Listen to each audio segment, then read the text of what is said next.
Welcome to episode 57 of FBI Retired Case File Review with Jerry Williams. I'm a retired agent writing crime fiction inspired by actual true crime FBI cases. In this episode, we're speaking with retired agent Eddie Freyer, who served in the FBI for 30 years, 4 as a clerical employee in the Pittsburgh Division, and 26 as a special agent in various offices, his last being the San Francisco Division. He is interviewed about the intensive investigation that was launched to recover Polly Klaas, a 12-year-old California girl abducted from her bedroom during a slumber party with 2 friends during October of 1993.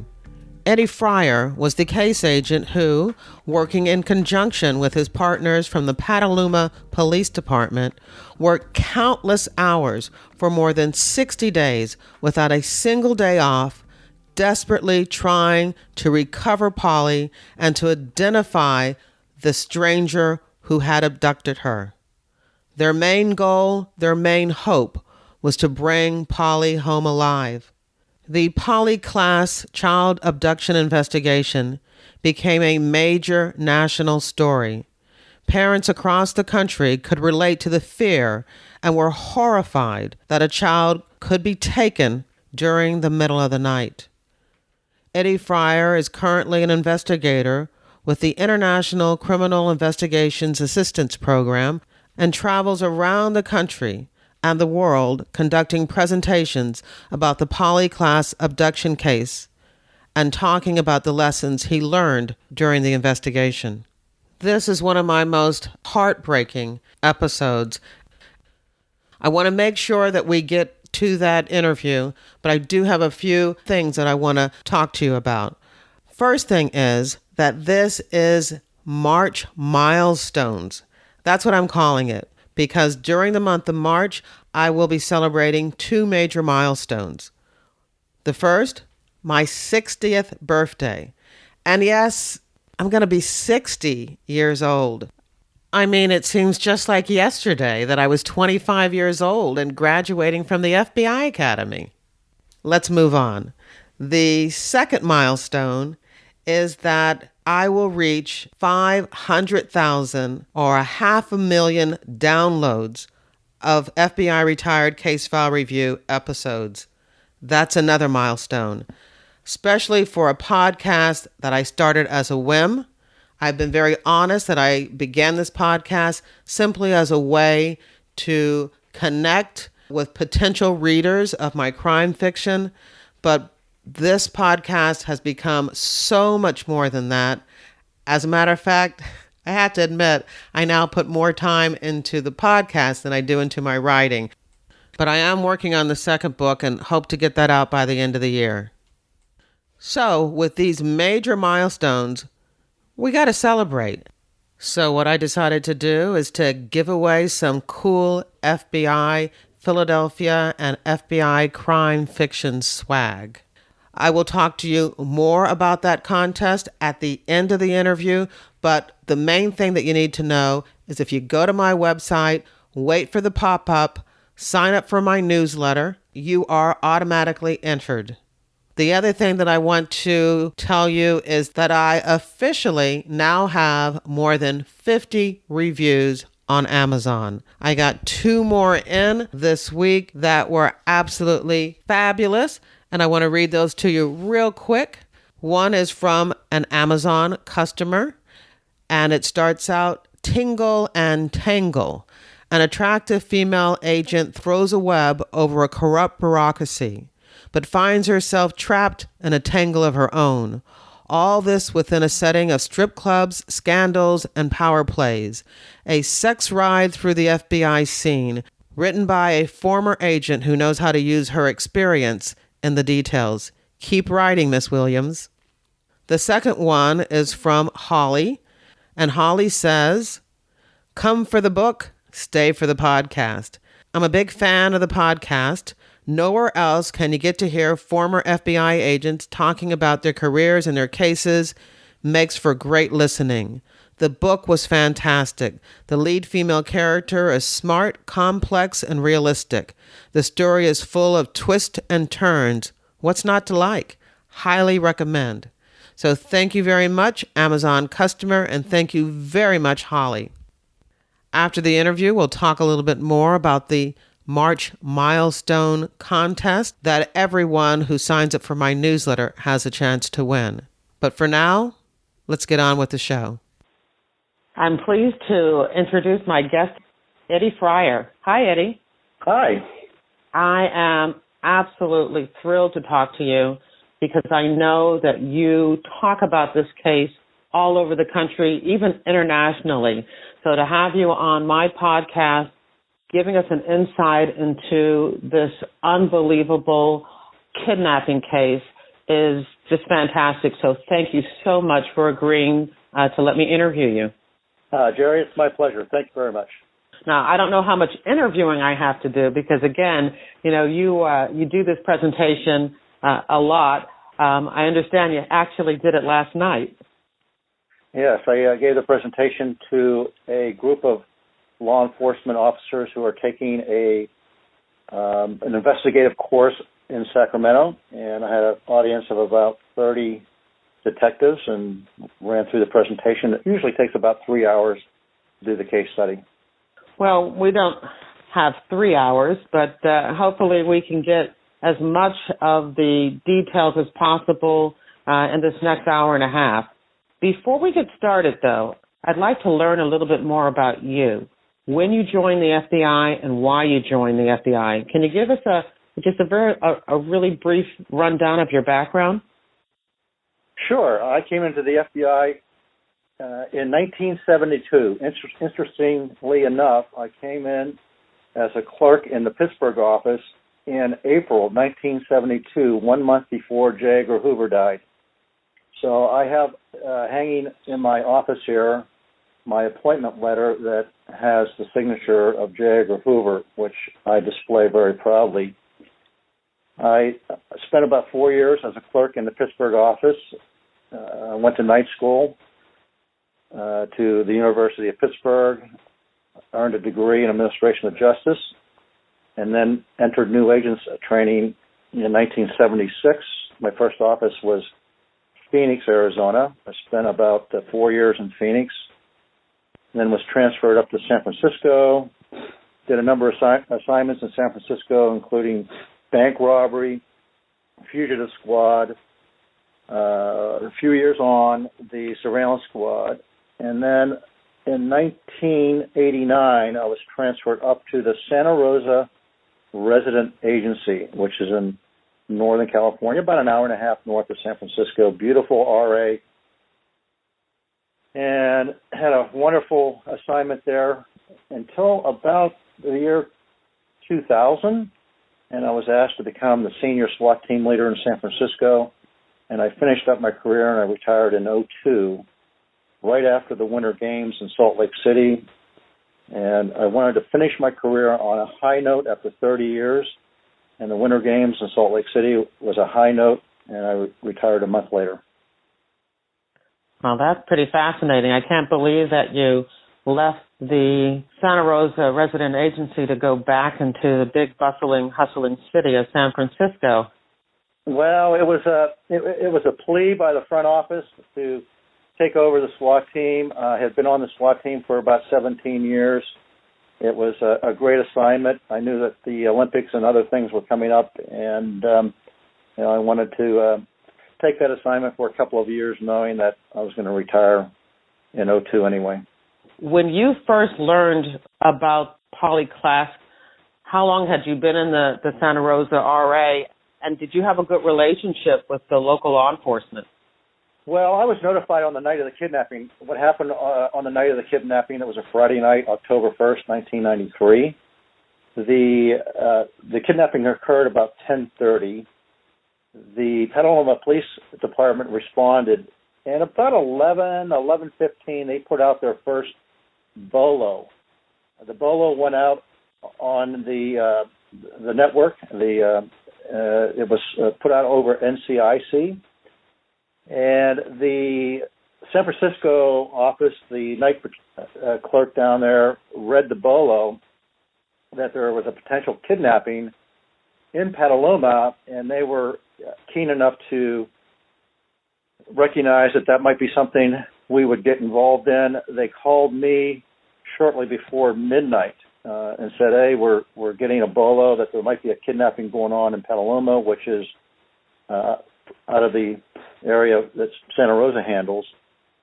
And they gave me some basic information, some contact information. I called the officer that was in charge, that was Sergeant Vale Bello. I had known Sergeant Bello for years. I worked with Petaluma PD on a number of different cases, bank robberies and other things. And so I had a great relationship, and they basically said, hey, if you can help out, we could sure use your help. We're not quite sure what we have here, but it could be a stranger abduction case. This was 1993. The Northern California had endured a cluster of unsolved stranger abduction cases involving young children. Amber Schwartz Garcia, Eileen Michaloff, Kevin Collins, J.C. DeGard. All of these cases, as well as others, had remained unsolved. And we were frustrated, greatly frustrated. The law enforcement community, as well as the community at large, was very frustrated that these cases remained unsolved, and we had no solutions to these children that just disappeared. And these were children that were not involved in risk behavior. They weren't hanging out in a park late at night, hitchhiking on a freeway or a dark road somewhere. These were kids that were very young, 10, 11, 12 years old, who were just playing in the front yards. They were at home when their mother or parent was just inside the doorway, or walking home from a ice skating practice in one instance, and they just vanished. And we were working those cases jointly with the local law enforcement agencies, and we had lots of kind of task forces set up here in San Francisco to deal with these abduction cases, but we were striking out. We had absolutely no suspects, no leads that would indicate that we were on the right track on these investigations. And I take it in most cases you discovered that none of them were connected. None of these cases, well, all of them except the J.C. DeGard case. Now, she was a young gal that was kidnapped in South Lake Tahoe. Yeah, we all remember her, yeah. Yeah, she remained missing for 17 years and was recovered in Vallejo, California, but the others are still unsolved. And we don't think they're connected. There's just not enough similar factors in those cases to say that they're connected. And we knew, the FBI office knew, that if we were going to continue to have these stranger abduction cases, we would come under a lot of scrutiny. So that's what, when the bolo came out and the office in San Francisco thought, okay, there might be another kidnapping, they really, the notification happened very quickly. I got dressed that night, got in my car. I called an agent friend of mine in Petaluma, Tom Lafreniere. I picked him up, and we headed over to the crime scene. And we arrived at the crime scene in Petaluma right around 12:15, 12:20. So we were about 2 hours into the case when we arrived. Tell us a little bit more about the circumstances under which Polly went missing. Yes, I think the circumstances of this kidnapping are the reasons why this case became a national recognized case. It was very high in the media and public awareness. This was a Friday night in Petaluma, California, a very normal neighborhood of a mixture of white-collar, blue-collar homes. nice parks. The neighborhood was not known for any kind of issues, not any kind of crime issues there. This is a normal family, although that the mother, Eve, and the father, Mark, were divorced. They had a very healthy relationship with their children, two daughters, Polly, 12, and Annie was 7. And Polly was having a slumber party with two of her friends, Kate McLean and Jillian Pelham, a slumber party of 3 12-year-old girls. That an activity is probably repeated millions of times in this country on any given Friday night or Saturday night. And her two friends came over. They were going to play games in her room. Mom was there with a younger sister. About 10 o'clock, Eve told the girls that she was going to go to bed and try to keep the noise down. And Eve went to her bedroom with Annie, the younger sister, and took a sleeping pill and went to sleep. Just kind of a normal family function. The 3 girls played in their bedroom for about a half an hour, and Polly needed to go out into the living room to get a pillow, some extra blankets. And when she opened the door of her bedroom, there was a figure of a man standing there, a man dressed in dark clothing, a beard, somebody that they hadn't seen before. And they at first thought it was kind of a joke, and it was just one of those things they just didn't expect to see, and they thought maybe this was part of the party. And then they looked down and they saw a knife in this man's hand. And he entered the bedroom and he said, "If you scream, I'm going to slit your throats." And they realized at that point in time, oh my gosh, what's going on? You can imagine what was going through these 3 12-year-old girls who were just moments before playing and having a game, playing a board game in the bedroom, and they were dressed up and they were talking about school and their friends and that sort of thing. And all of a sudden, here's this figure of a man with a knife who enters the bedroom. He starts immediately tying them up. He asked some very kind of odd questions that make sense later. He asked, who lives here? Who else is in the house? He seemed to be a little confused that there were 3 girls in the bedroom, but he started tying them up with some ligatures that he brought into the bedroom with him. He cut a couple of Nintendo game cords to help tie up the girls. He gagged them with some pillowcases that he got off the bed. And he basically, when he asked who lived here, Polly said, I do. And after he tied up all 3 girls, he grabbed Polly. He told the other 2 girls to be quiet, that count to 1,000. And by the time they got done counting, Polly would be back. He grabbed Polly and took her out of the bedroom and left the house. The girl said that they knew that he left through the front door because the screen door has a really unique creaking sound when it opens and closes, and they heard that.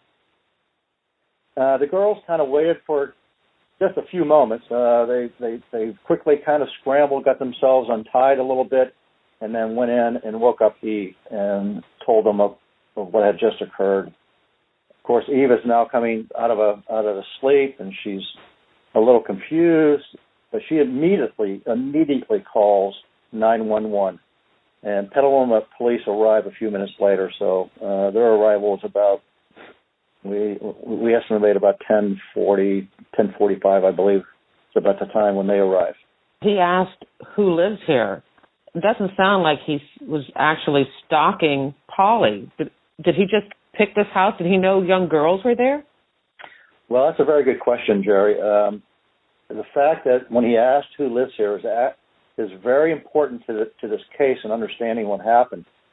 And we do believe he was stalking the house, that at some point in time, not the day of the kidnapping, but a couple of days and maybe about a week before, we find out later in the investigation that Davis's mother lives in Petaluma.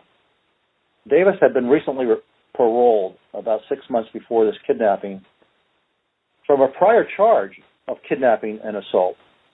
And the parole records indicated that he was asking for weekend passes to go to Petaluma to try to find his mother. He never did. The assumption on our part was that during those visits to Petaluma in the attempt to search to find his mother, he found his way to Polly's neighborhood, and at some point in time, he must have seen Polly either coming or going from that house and associated the young gal that lives in that house to a gal that he was interested in. The kidnapper, Richard Allen Davis, in this case, was diagnosed as a sexual sadist by Park Dietz. He's a pretty famous forensic psychologist. In our case, during the trial, Park Dietz indicated that fantasy of this young gal that lived in this house probably started days or weeks before the kidnapping. And then when he went into that Friday night, he wanted the girl that lived there. And when he got into the bedroom, there were three of them. Of course, he didn't know what her name was. He didn't know. They were kind of dressed up and had some makeup on, so he was a little confused. And he asked, okay, which one of you live here? Polly says, I do. And that's the one he took. Mm. Yeah, that's a kind of an interesting note on, the mental condition of an offender like this. And I guess it also says that particular night he didn't stalk them or stalk her, because I would imagine he would not have come in to the house if he knew there were three girls, witnesses that would be there. Well, uh-oh. Yes. So here's what happened on that night.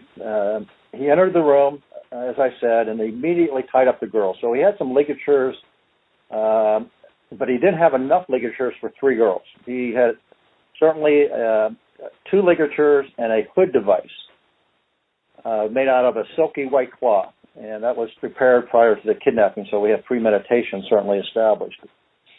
But he had to cut the Nintendo cords and a strap off the purse and grab some pillowcases to tie up and put those pillowcases over the other girl. So he was a little unprepared. But right about 10:30, there is a driveway between Polly's house and the house next door.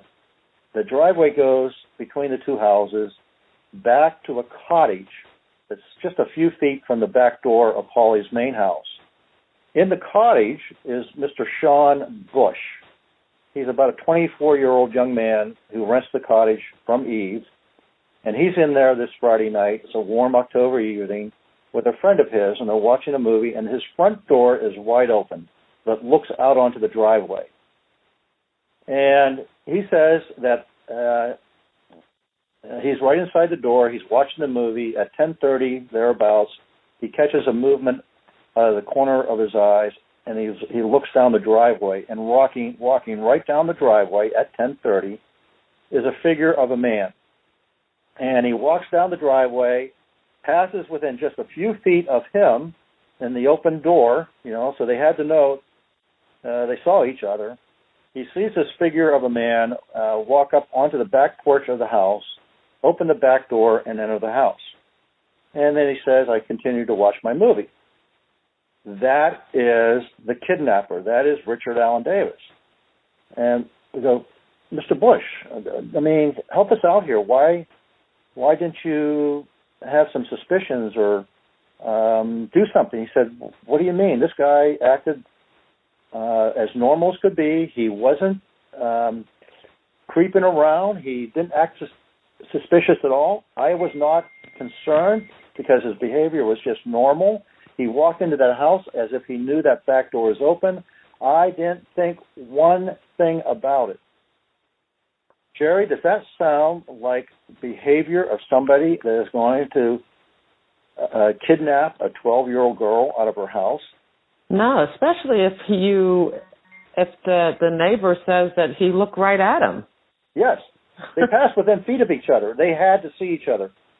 Davis had to know he was in there because he walked right in front of that open door. because, the door's open, they're watching a movie, there's lights on, and it's just normal activity. And besides that, this is only 10:30 on a Friday night, and there are kids out on the street, there's activity in the neighborhood. It's not terribly late. It's not one of those 3 o'clock in the morning kind of deals. It's 10:30 on a Friday night on a warm October evening. In fact, there are a number of people that see this figure of a man in the neighborhood prior to the kidnapping. We have numerous witnesses that put him in there.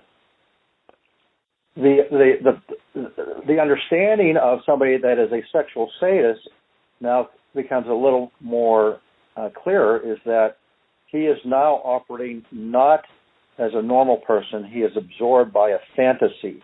That fantasy under that sexual sadist is that he has a sexual fantasy for the girl that lives in Polly's house, and that explains that irrational behavior, where a normal person would say, "Well, wait a minute, somebody's in that back cottage. I can't go through the back door because I'll be seen." It is just amazing to be so bold and not even care that somebody's watching you. Yes, that's the right word. Bold behavior that adds elements to what we're trying to figure out what we have here.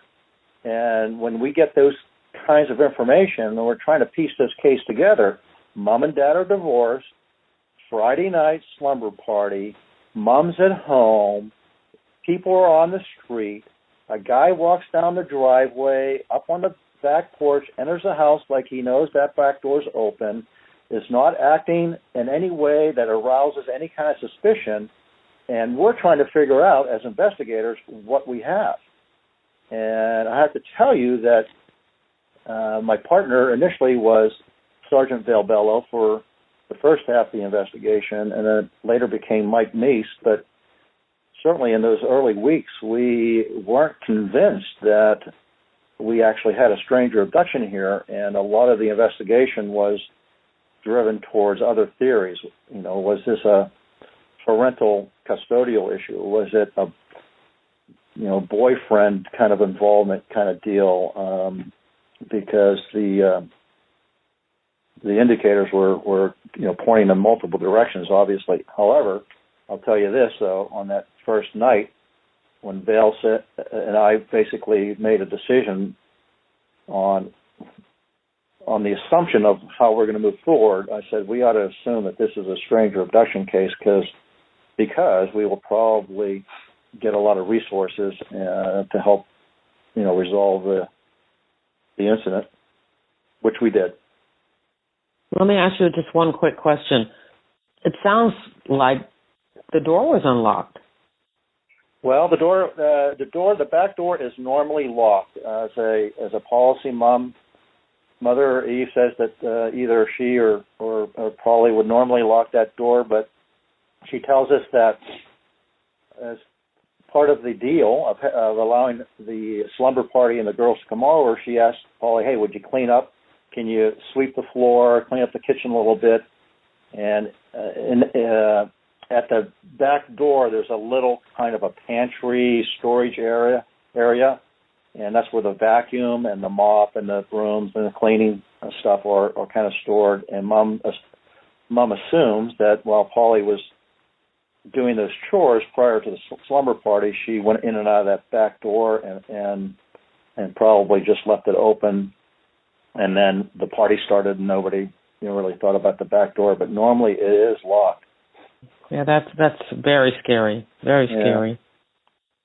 So, Petaluma PD is an agency of about 65 officers, well-trained, very professional organization. They had a couple of CSI folks that were trained in evidence collection. They were there processing the crime scene.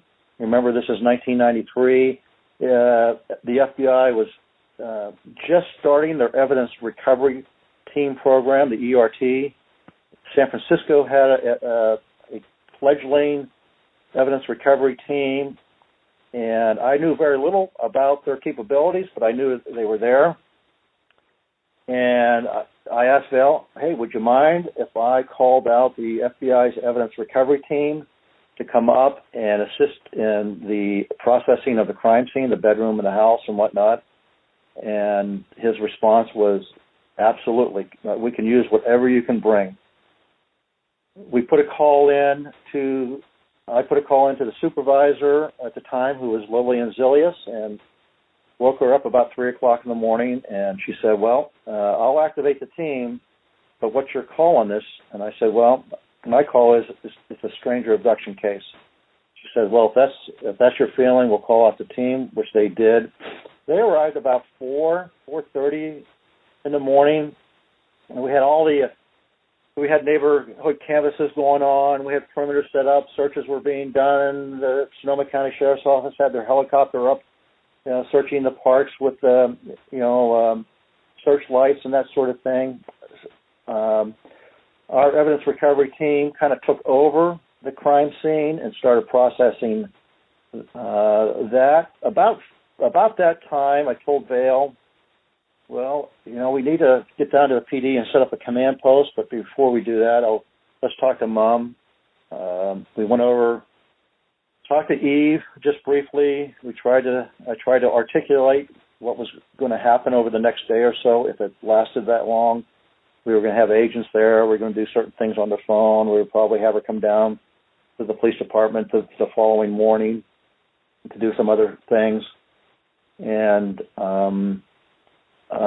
the two girls were interviewed at the house.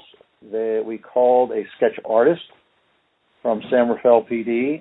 He came up, and we had a kind of a picture of what this guy looked like. He was a bearded man with salt and pepper kind of beard, wavy hair, stocky built, dressed in dark clothing, wearing a bandana.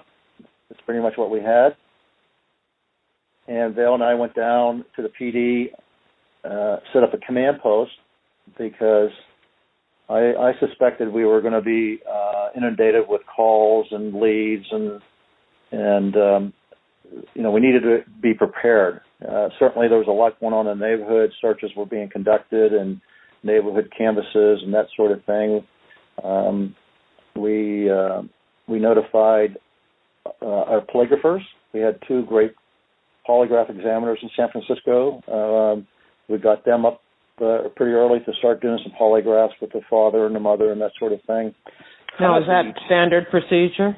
Yeah, kind of the standard procedures of kidnapping responses. You have to clear the inner space, which not only is the physical space, that being the house, the bedroom, the house, the property, and then now you spread out in the neighborhood. You start clearing, neighbors' homes, and as that gets broader and broader, you also have to clear the people that are close to your victim.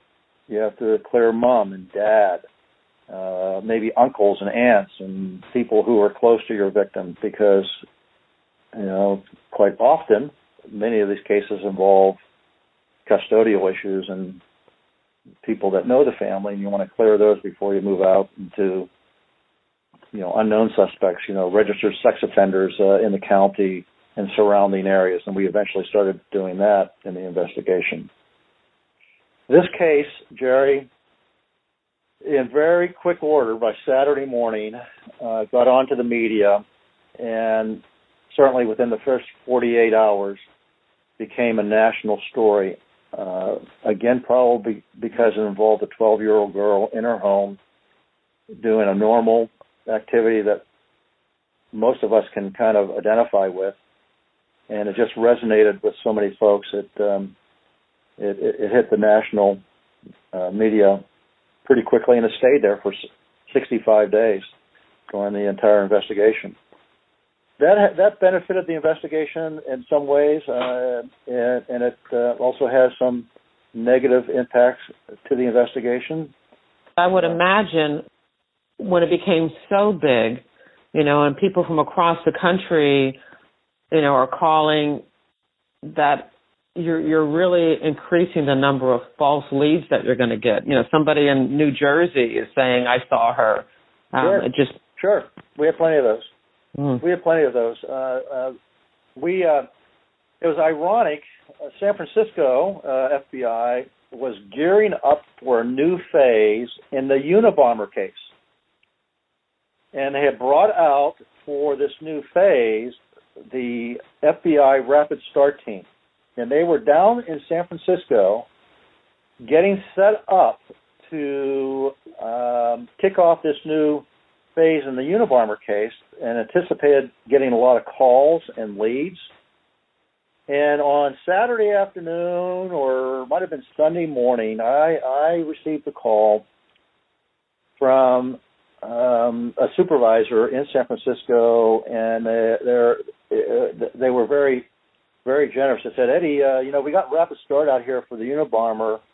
It sounds like this case is going ballistic, and would you want Rapid Start up there to set up to handle the calls and the leads that are coming in? Now, again, this is just a couple of days into the case, and we had no way to predict how long the case would go or how many calls we would eventually get that would generate leads. But it was one of those things where I said, why not? I don't know where this thing is going. I know we're getting a lot of calls right now, and I'm getting overwhelmed. So what exactly, could you explain what exactly is Rapid Start?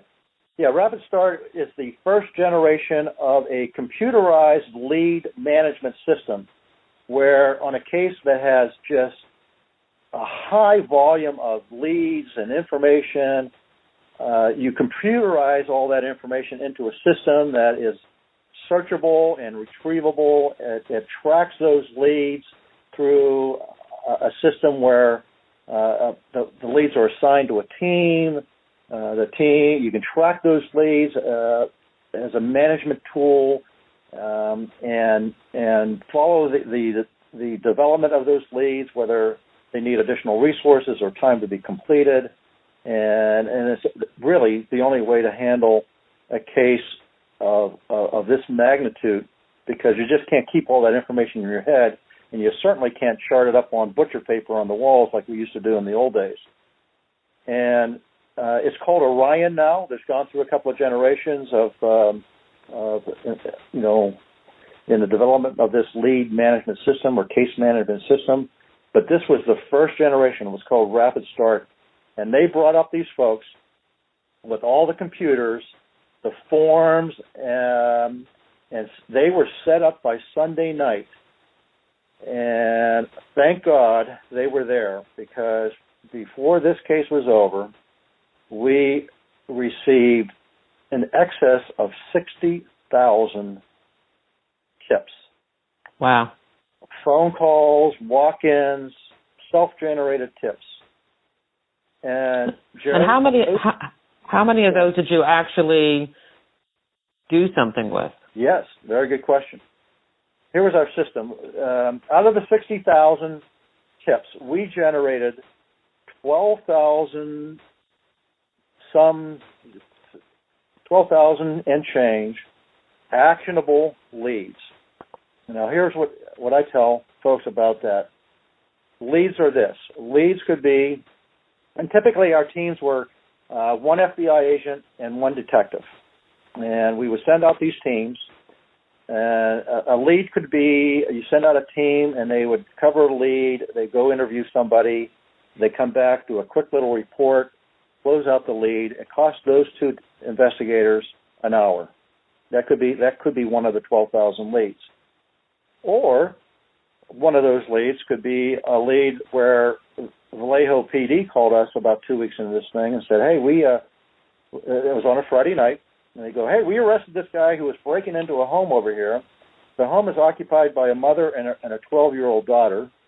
He had with him a rape kit that had binding material, some handcuffs, and some other things. He has an extensive rap sheet of, assaults and rapes, and he kind of looks like your guy. Mm. We spent in excess of 10,000 investigative hours with search warrants and interviews and seizures and polygraphs and endless leads on this one, and this was one lead of the 12,000. And so we had the 1 hour variety, we had the 10,000 hour variety, and we also had everything in between. And then we prioritized the leads, Jerry, where we had three different kinds of leads. We had a immediate, a priority, and a routine. We had a number of immediate leads where if we assigned a team a lead that was designated immediate, they dropped everything. And what I told them, I said, your life ceased to exist until you get this lead done. You don't call home. You don't get coffee. Your life is this lead. You must get this lead done now. If you need more resources, you're going to get it. If you need more time, you're going to get it. But you are on this lead until it's done. We had a number of priority leads, and you had 24 hours basically to get that lead done. And then we had a number of routine leads, and that was a 48-hour window. And, of course, if you needed more time or if you needed more resources on any of those leads, you certainly got it. And who's making this decision? Are you looking at every lead? Are you designating every lead, categorizing every lead? I'm not. No, we had lead reviewers. We called them the mushroom heads. These were 4 individuals, 12 on, 12 off, 60 days in a row. And they sat at Petaluma PD, and they reviewed leads. What we did and what I did is I created the criteria in which a lead would be generated. And the criteria pretty much was if the tip or the lead had 3 shards of information or nuggets of information that were pertinent to the investigation. A bearded guy with a young girl in a white car. We had this description of a white car or dirty white vehicle we thought that the kidnapper might be associated with. But if the lead had 3 tidbits of information, that were kind of fit the theme of the investigation, if you will, that generated a lead. And it depended on how rich the tip was with information, whether it was an immediate priority or a routine. I can't articulate to anybody really after almost 20 plus years the amount of work that this investigation accomplished in 60 days. 12,000 plus leads, hundreds of search warrants and polygraphs, and conducting individual investigations on alibi sex offenders up and down Northern California, not to mention the investigation into the family and the neighborhood and suspects we developed that were related to maybe an uncle or a distant uncle of somebody in the family, and all the typical things that come up in this investigation, as well as the false leads. And we had certainly a high volume of media coverage, which you want in a big case like this, because it does generate the leads for you. But it also attracts the negative kind of stuff that a case like this generates. We had the false calls from the little girl over in Haywood that she pretended she was Polly. And that caused a lot of heartburn on our part. Tell us a little bit more about that. Yeah. When I give my presentation, Jerry, I talk about investigative strategies, and one of those strategies is I tell them that on a case of this magnitude, as a lead investigator, sometimes you think about what you're doing, because there's a ton of stuff that's being done. But at times, you need to sit down with your colleagues and have a discussion about what you're not doing. We did that a couple of times. Actually, we did that on a regular basis. Every 3 or 4 days, we would get together, review what was going on, and then I would end up the conversation by saying, hey, guys, what aren't we doing? Is there something we're not doing? And sometimes that really helped our investigation.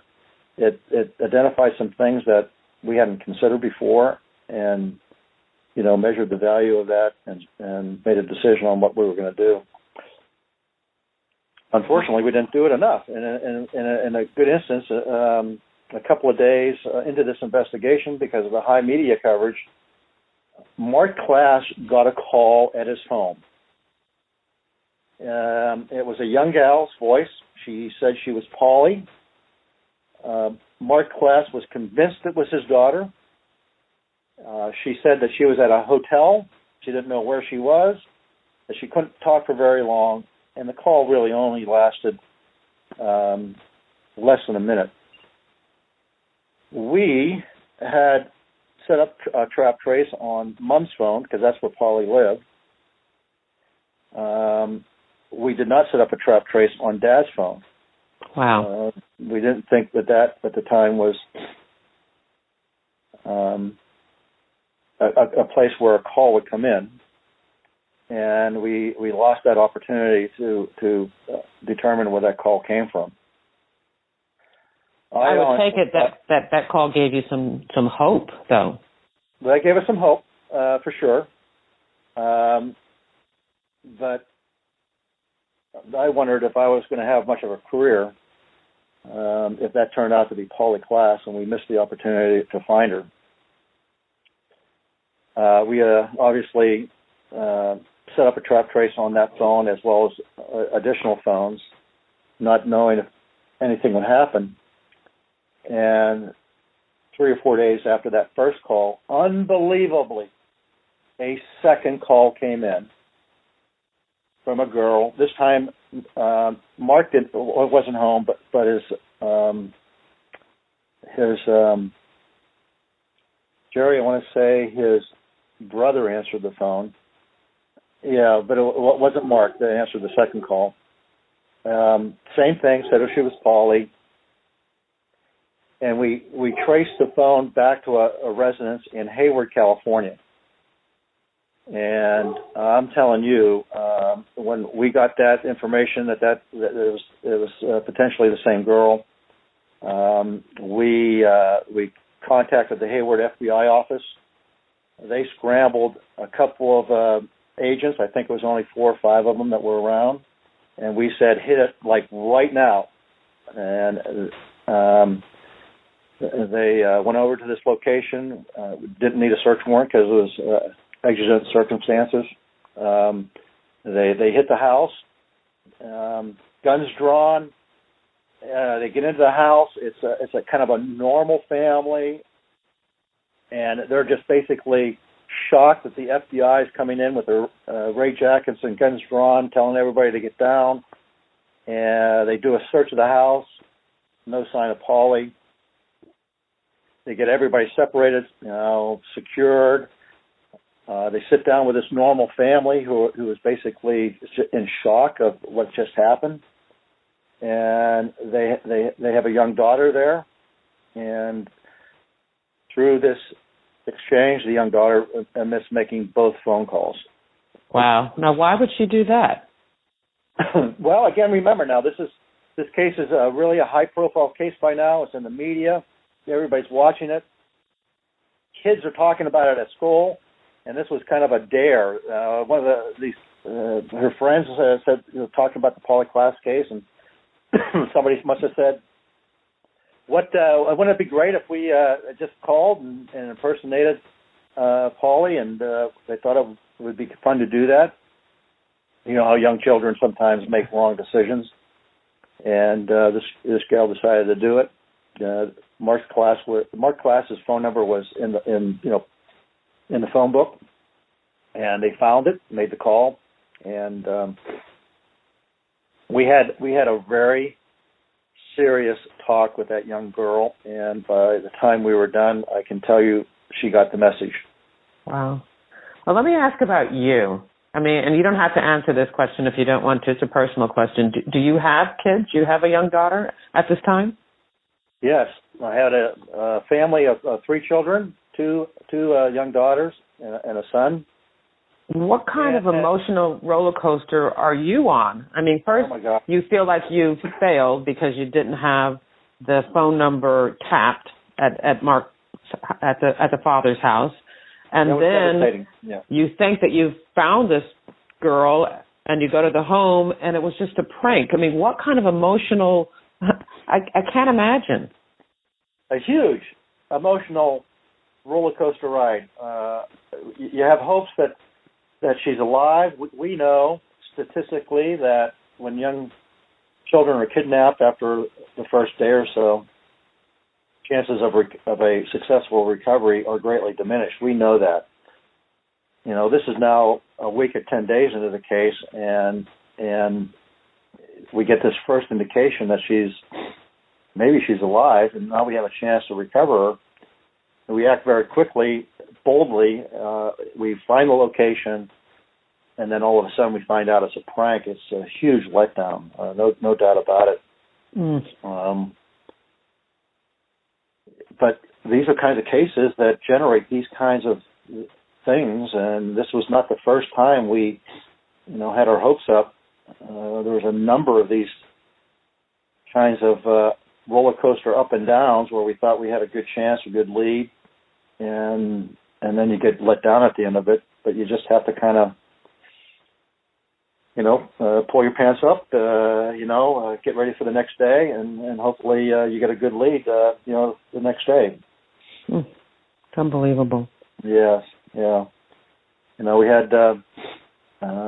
I tell my audiences about this time now. The case is really in the media again. High-profile case, national media, Dateline, all the big programs are carrying segments of Time. She's on. Polly Klaas is on Time magazine. It's really. We're having press releases. We're having 4 a day. We're having 2 in Petaluma, 1 in the morning, 1 in the evening, and 2 in San Francisco, 1 in the morning, 1 in the evening. So the PIOs are putting out daily news briefings, which is good. That's generating some of those 60,000 calls, and that's creating more leads, and it's just a giant investigative machine that is trying to find Polly Klaas. We get notified that Hollywood is very interested, and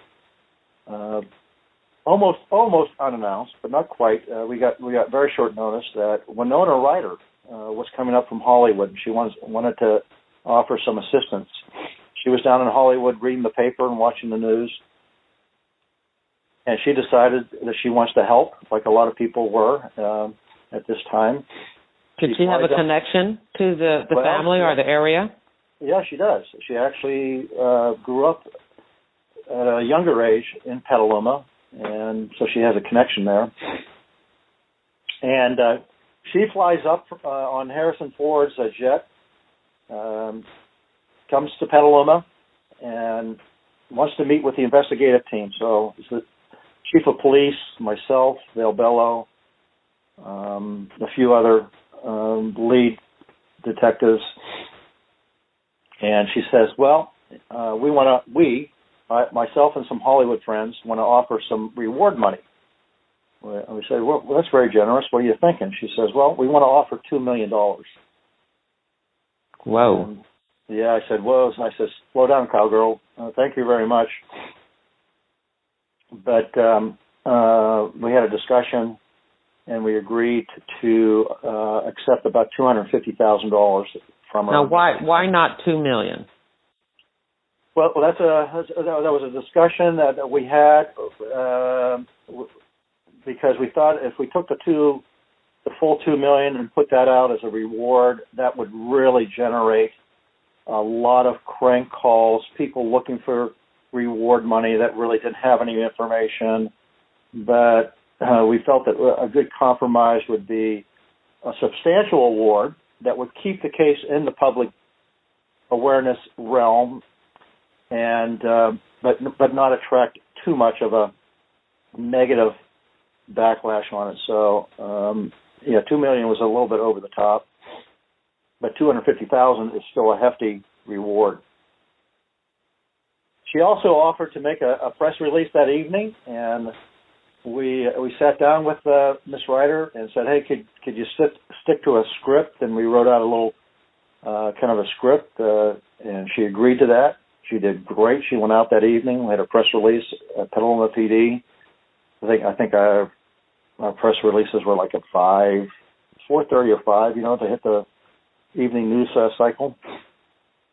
And she went out and made a plea, to call the police if you have any information, please help. Says missing child. She was great. She was really good, and it helped the case tremendously. Again, now you have Hollywood kind of power behind it. Did it increase the number of false leads, though? Yeah. Oh, yeah. Absolutely. More people called. They got caught more national exposure. Getting calls, like you said, from across the country. We would have to send leads to various FBI offices to cover those leads based upon if it had the appropriate criteria. But, yes, it certainly helped in the number of phone calls. Mm. So, Jerry, I tell the story about survival in this case. And, of course, my victim doesn't survive, but part of it is telling police officers that the survival piece of this is about them. This case, as other big cases, from what I've seen, has a tremendous effect on the officers themselves that work it. And a lot of the officers I worked on this case with did not survive. Now, they're around today, but a lot of them left law enforcement because it impacted them so much. Friendships broke up, relationships broke up because of that case,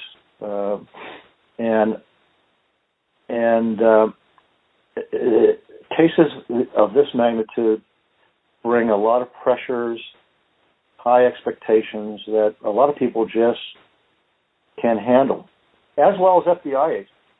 And I'll tell you a story of what happened to me. It was about day 58 in this investigation.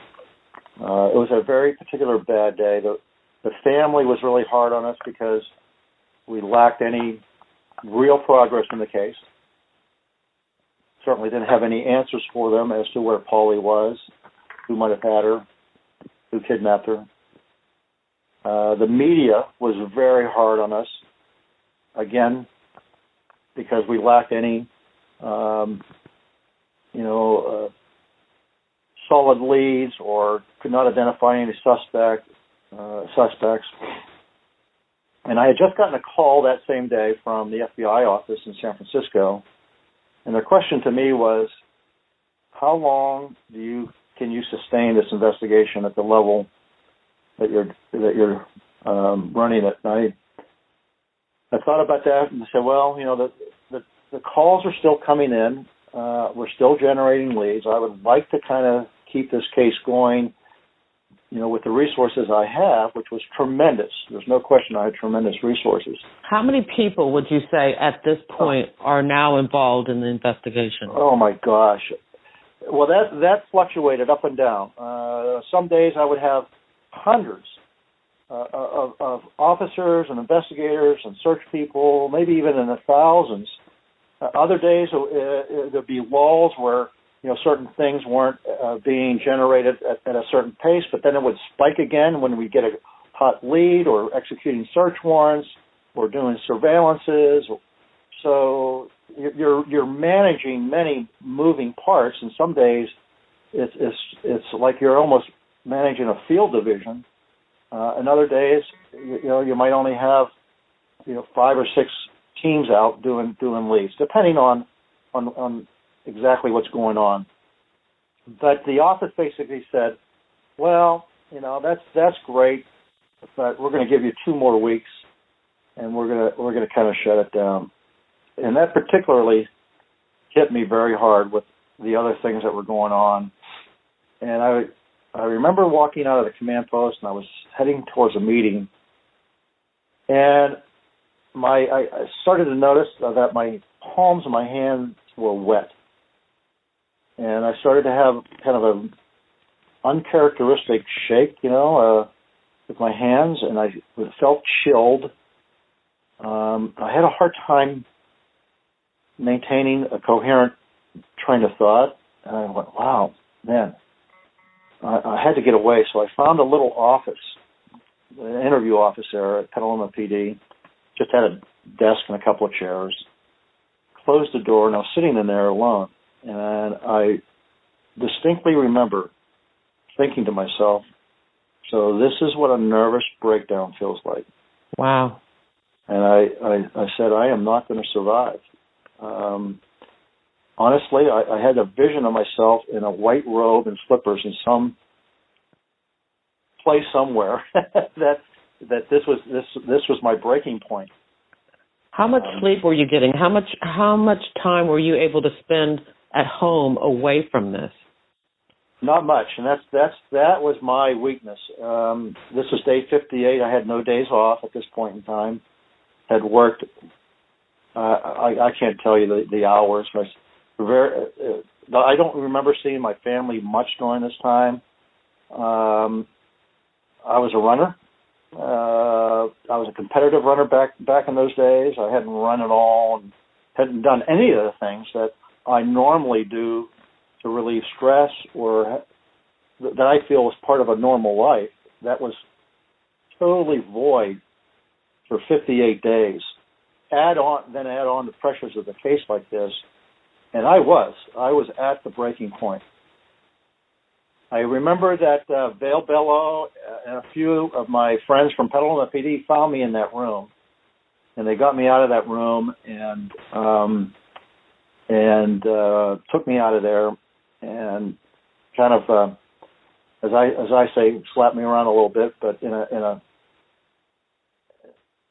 but kindly. They got me kind of squared away and gave me some breathing room and kind of got me back in the saddle a little bit. But I didn't know how long, I could sustain it, even personally. And, as luck would have it, we got our first break a couple of days after that. Wow. Well, first of all, I have to tell you how important it is, and I know you know this and you've been thanked about, sharing that so many times, but it's so important, for you to share that information, to let people know, about the sacrifice, the personal commitment that investigators and agents make in cases like this, because sometimes people forget about that.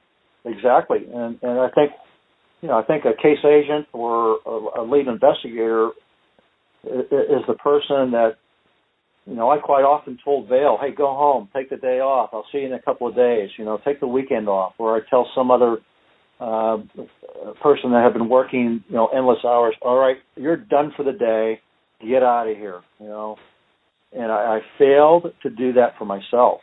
And I was doing the case no good, getting to a point where I was dysfunctional. So did you take that break, or because of this new? I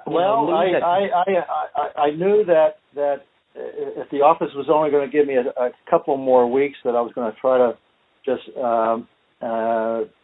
get it to that point in time where we were going to have to make some very significant decisions on what role we were going to play, what role I was going to play in this case. But never had to make that decision because, like I said, a couple of days later we got our first break, and then it rolled pretty quick after that. All right, so don't keep us in suspense. What was that break? All right, our break came about 2 months after the abduction, and a very ordinary location in Sonoma County. It's a rural area between the town of Santa Rosa and the town of Sonoma. A woman named Dana Jaffe is out on her remote mountainside property, which is up on a hillside, mountainside, wooded area. She's out walking her property. She had just had some wood cutters come up and trim some trees, and she thought she'd go out and inspect this area with a friend. She's walking along a hillside under some trees, and she comes upon a scene that concerns her a little bit. The scene is some articles of clothing scattered in an area where they shouldn't be. There's some red tights from a young gal, a sweatshirt. There's a condom wrapper, some strapping material, a ligature, and that sort of thing. And she's a little concerned. She doesn't quite understand why that would be on her property in this area. And she puts a call into the Sonoma County Sheriff's Office that she's got this scene out there that she's a little concerned about. They dispatch a deputy, Mike McManus is his name. Deputy McManus gets a call, and it's a very routine call. It is routine as they come. I think it's put out as found property, possible suspicious circumstances. That's it. So the deputy responds to this call, meets Dana Jaffe up at her house, takes the deputy to this hillside scene, which is only about 20 feet up the hillside off the driveway, and shows him the scene. And Deputy McManus then, because of his training, says, yeah, this is probably some kids were up here maybe, having a party, maybe, some sex, I've seen this before. But then she says, well, 2 months ago, I had a trespasser on the property, and I called the Sonoma County Sheriff's Office. A couple of deputies came out and confronted this trespasser, and I didn't want this guy arrested. He was kind of creepy. They kind of interviewed him, kind of searched his car, didn't find anything, and I just said, hey, get this guy off the property and tell him to never come back. And the two of them were talking about this incident that happened 2 months ago, and they both, because of the public awareness, the news media of this case, they both said, well, I think that was the night that Polly Klaas was kidnapped, And so they absolutely have no idea at this point in time that this scene could remotely be connected to the case. But Mike McManus, on a routine call, does the right thing. He says, well, listen, I'll put a call in to Petaluma PD. Tell them where I don't know, and maybe this has something to do with it. So he puts a call into Petaluma PD. We eventually dispatch Detective Larry Pelton to go out and meet Deputy McManus on this call. Because it had enough nuggets, in the lead, So this is one of those priority leads where you had a number of things checked off? Yeah, it was a priority lead. It wasn't immediate, but it was a priority lead. And Pelton, I know McManus, and he went out to just meet him. So McManus, as a good deputy, he collects a few items off the hillside, but he leaves the majority of the evidence there. Puts a few of those things in the trunk of his car. He goes down to his little substation in the town of Sonoma, and he tells Pelton, hey, meet me down there. I'm going to do a little checking on this incident that happened 2 months earlier while I'm waiting for Pelton. So McManus pulls up what essentially is called the FI. It's a very simple report done by the deputies that confronted this trespasser on the night of the kidnapping. Gets the information from that call, pulls a few items off the hillside, like I said, lays them out on his desk in the substation because they were getting wet from the rain and the dew. And then when Pelton arrives, he meets McManus at the substation. Pelton walks in. McManus says, hey, here's some information that happened on the night of the kidnapping.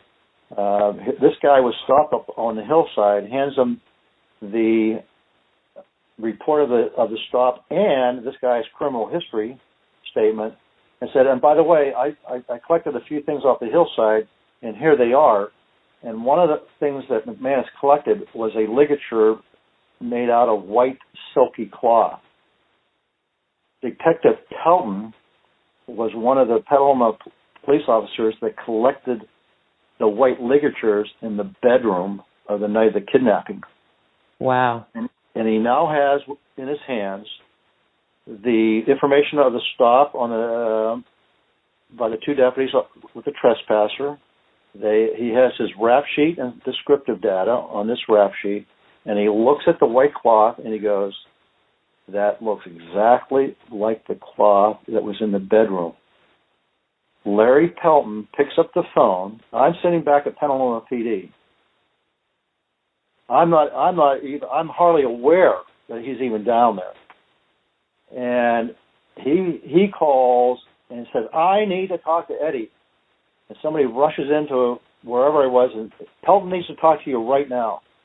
This was pretty unusual, very unusual. So I get on the phone, and Larry Pelton says this, "Eddie, you need to get down here."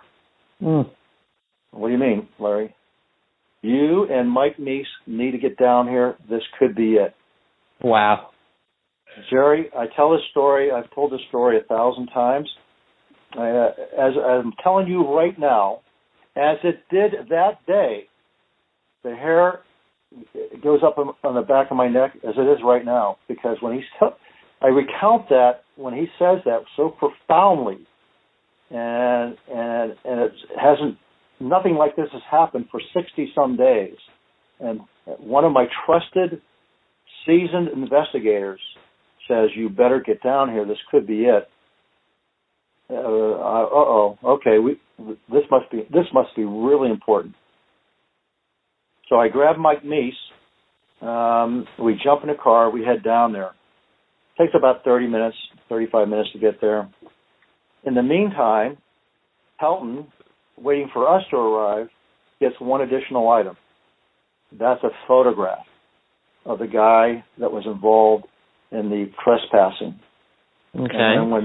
And then when we get there, Mike Meese and I, Pelton gives us a quick brief. We look at the cloth. We look at the FI stop, the rap sheet, and the photograph. And I tell folks that Mike Meese and I were up on that hillside. It's kind of like a scene out of a Sherlock Holmes movie. It was foggy, a little misty, and I looked at Mike Meese and he looked, and it was like a simultaneous. This is it.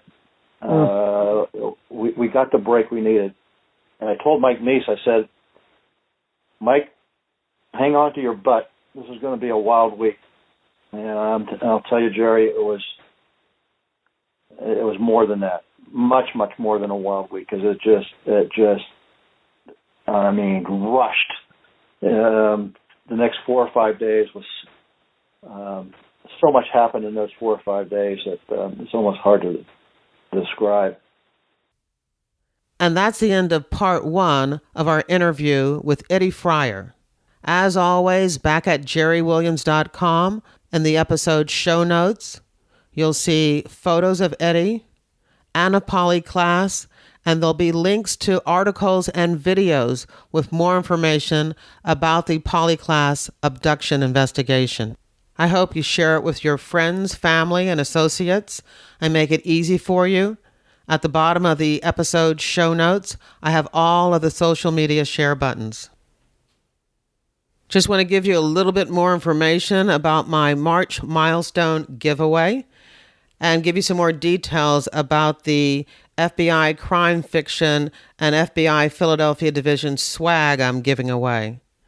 First of all, I'm giving away a signed copy of the trade paperback of Pay to Play, my novel about a female FBI agent investigating corruption in the Philadelphia strip club industry. I also have a display ornament that celebrates the female FBI agent. I have a Philadelphia FBI challenge coin and a Philadelphia FBI lapel pin. I will also include FBI retired case file review and pay-to-play bookmarks. If you are already receiving my FBI retired case file review newsletter, and one just came out a couple of days ago, you are automatically entered into the contest. If you are not receiving that newsletter, to be eligible to win one of 2 FBI swag gift packages. All you need to do is sign up for my newsletter. And you can do that at Jerry Williams, Jerri, Williams.com. Rules for the giveaway are very basic. 1 entry per subscriber. It's open worldwide. All entrants must be 18 years or older. The winner will be drawn at random, and there is no cash alternative. Good luck. Of course, you don't have to wait in order to read Pay to Play, my crime novel about a female FBI agent investigating corruption in the Philadelphia strip club industry. It's available now at Amazon.com and has a 4.9 out of 5 point rating and over 51 absolutely fantastic reviews. I want to thank those who have already picked up a copy and left a review on Amazon. And I also want to thank all of you who have left fabulous reviews for the podcast, FBI Retired Case File Review on iTunes. Thank you.